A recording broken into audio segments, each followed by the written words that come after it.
मृदुल शर्मा।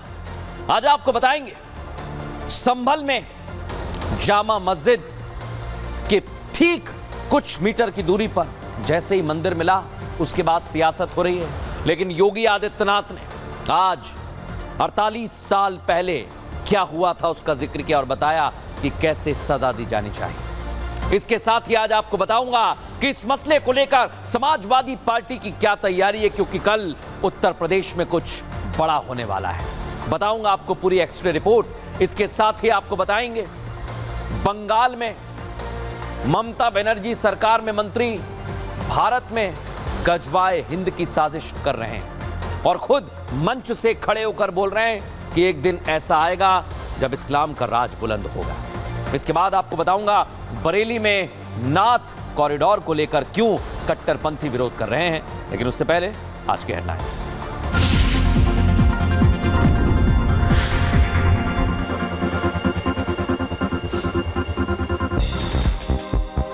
महाराष्ट्र में हुआ महायुति कैबिनेट का विस्तार। राज्यपाल ने 39 विधायकों को दिलाई मंत्री पद की शपथ। सीएम देवेंद्र फडणवीस और डिप्टी सीएम एकनाथ शिंदे, अजित पवार रहे मौजूद। छत्तीसगढ़ में केंद्रीय गृह मंत्री अमित शाह ने नक्सलियों को हथियार डालने की दी चेतावनी। कहा हिंसा करने वालों को निपटा देंगे सुरक्षा बल। 31 मार्च 2026 तक नक्सलवाद खत्म करने की डेडलाइन। ईवीएम को लेकर शिकायत करने पर उमर अब्दुल्ला का कांग्रेस पर वार। कहा बंद करें शिकायत करना। जिन पार्टियों को वोटिंग सिस्टम पर भरोसा नहीं उन्हें नहीं लड़ना चाहिए चुनाव। संभल में प्राचीन मंदिर मिलने पर सीएम योगी का बयान। बोले क्या प्रशासन ने रातों रात बना दिया मंदिर। 46 साल पहले नरसंहार करने वाले दरिंदों को सजा नहीं मिली तो क्यों। यूपी के लखीमपुर खीरी में प्रशासन की कार्रवाई। अवैध दुकानों पर चला बुलडोजर। ध्वस्तीकरण के पहले प्रशासन की तरफ से भेजा गया था ना। AI engineer Atul Subhash suicide case में पुलिस को मिली कामयाबी। अतुल की पत्नी निकिता गुरुग्राम से हुई गिरफ्तार। हरियाणा के नूह में पुरानी रंजिश के चलते महिला को जलाया। हादसे में महिला की मौत। शव को कब्जे में लेकर पुलिस ने शुरू की जांच। जम्मू कश्मीर के पुंछ में भारी बर्फबारी। मुगल रोड पर दिखी सफेद बर्फ की चादर। बर्फ हटाने का काम जारी। गाजा में बमबारी जारी। ताजा हमले में एक महिला समेत 7 लोगों के मारे जाने की खबर। कैलिफोर्निया के स्कॉट्स वैली में बवंडर आया। तूफान की वजह से कई वाहन क्षतिग्रस्त हुए।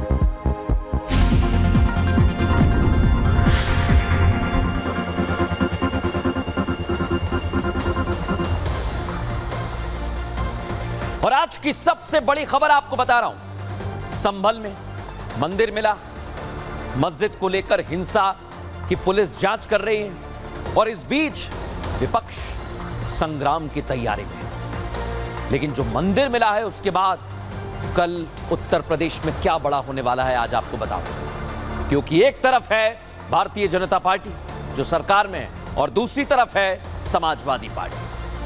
और सोमवार से उत्तर प्रदेश विधानसभा का शीतकालीन सत्र शुरू हो रहा है दर्शकों। और यह तय मान लीजिए कि इस ठंड के मौसम में सियासत गर्म रहने वाली है। क्योंकि आज हुई सर्वदलीय बैठक में दिखा रहा हूं आप, समाजवादी पार्टी ने संभल और बहराइच हिंसा का मुद्दा उठा लिया है और साथ ही ऐलान कर दिया है कि वो संभल जहां कल भगवान शिव और हनुमान जी ने साक्षात खुद के होने के सबूत दिए हैं, ये जो हिंसा हुई थी उसके बाद ये जो मंदिर निकला है दिखा रहा हूं आपको, जहां मंदिर के ताले टूटे हैं, जिस मंदिर में शंखनाद हो रहा है, घंटी की टंकार सुनाई दे रही है, उसी के बाद विपक्ष ने अपनी स्ट्रेटजी बनाई है कि सदन में योगी सरकार को इसी हिंसा को लेकर घेरने वाले हैं दर्शकों। और सोचिए इसकी पूरी तैयारी में विपक्ष जुट गया है।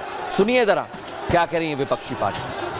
हम लोग जो सांप्रदायिक घटनाएं हो रही हैं, जो सद्भाव बिगाड़ने की घटनाएं हो रही हैं दंगे के रूप में या किसी रूप में, उस पर हम सरकार को नोटिस देंगे और सरकार को उस पर घेरेंगे। संभल और बहराइच मुद्दा ही नहीं, पूरे प्रदेश में जिस तरह की लॉलेसनेस है, जिस तरह से दंगे और सांप्रदायिकता बढ़ाई जा रही है, वो बहुत ही दुर्भाग्यपूर्ण। और इस पूरे विषय को, लॉ एंड ऑर्डर हमारे मूल विषयों में से एक है।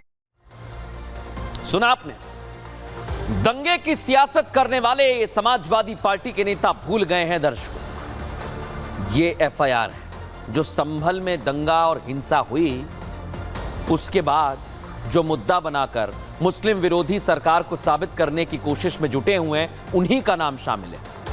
ये विधायक साहब के, ये देखिए आप, सुहेल इकबाल, ये जियाउर रहमान बर्क जो सांसद हैं और संभल के सपा नेताओं के नाम इन एफआईआर में शामिल हैं। वो छोटे मोटे नेता नहीं, सांसद और विधायक के बेटे। पुलिस ने अपनी एफआईआर में इन नेताओं के नाम दर्ज किए हैं दर्शकों। और इसलिए आज मैं कह रहा हूं कि संभल में जो हिंसा हुई है उसे लेकर पूरी तैयारी है सियासत करने की, लेकिन ये नेता बहुत कुछ भूल गए हैं दर्शकों। संभल हिंसा को लेकर आपको पता है एफआईआर दर्ज की गई थी। एफआईआर में समाजवादी पार्टी के सांसद और विधायक के बेटे का नाम था। सोचिए जरा, एफआईआर में संभल सांसद जियाउर रहमान बर्क का नाम है। इतना ही नहीं, जियाउर रहमान बर्क को मुख्य आरोपी बनाया है। यह विपक्ष भूल गया है क्या? सपा विधायक के बेटे पर भी एफआईआर में केस दर्ज किया गया है। सपा एमएलए के बेटे सुहेल इकबाल का नाम एफआईआर में शामिल है। और इसलिए आज सवाल उठ रहा है कि अगर संभल में हिंसा हुई, हिंसा में समाजवादी पार्टी का नाम है, मंदिर मिल रहा है, तो फिर सदन में किस बात का हंगामा होने वाला है? रिपोर्ट दिखाता हूं।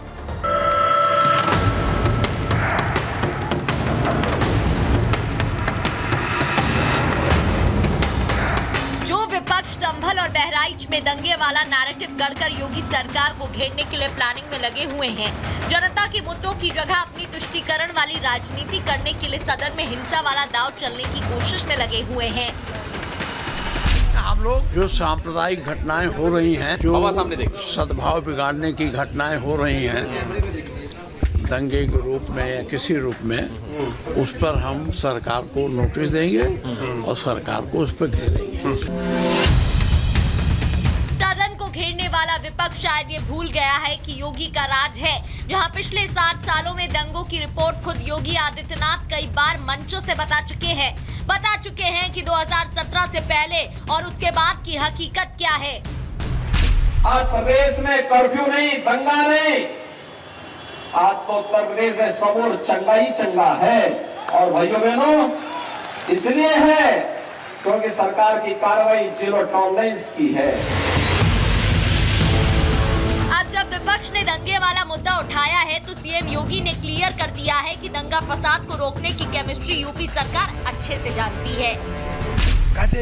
अयोध्या में कोई फैसला हो गया तो खून की नदियां बहेंगे। अबे हमने कहा फालतू बात करी, मच्छर नहीं मरने वाला है।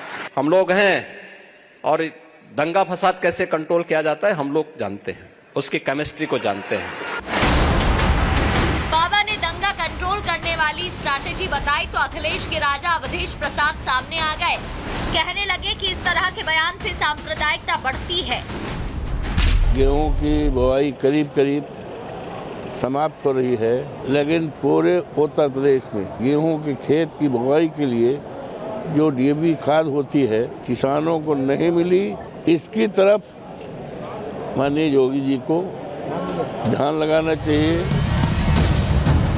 अखिलेश और अखिलेश की पूरी टीम सरकार को संभल और बहराइच को लेकर घेरने की रणनीति बना रही है, लेकिन उन्हें ये भी ध्यान रखना चाहिए कि योगी आदित्यनाथ जवाब देना जानते हैं।